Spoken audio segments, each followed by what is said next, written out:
I'm Sheila Brummer with Siouxland Public Media News. A lawyer for Iowa Governor Kim Reynolds argued before the state Supreme Court today that the fetal heartbeat abortion ban should be reinstated. State lawmakers passed the ban in 2018. It was blocked by a judge and never enforced. If the court reinstates the law, it would ban most abortions after cardiac activity is detected as early as 6 weeks of pregnancy. Abortion is legal in Iowa up to 20 weeks of pregnancy.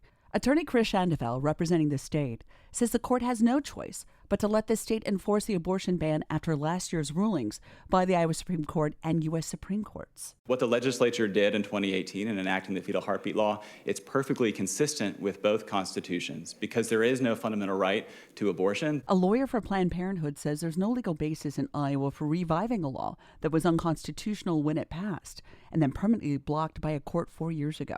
The court is expected to issue an opinion by the end of June. House Republicans are planning to advance a bill this week in the Iowa legislature that would make Iowa Democrats' proposal for absentee caucus participation illegal.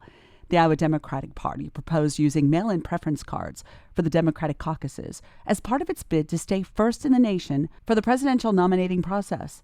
National Democrats removed Iowa from the early nominating window anyway, but Iowa Republicans are still going first. Republican Representative Bobby Kaufman of Wilton is the bill's sponsor.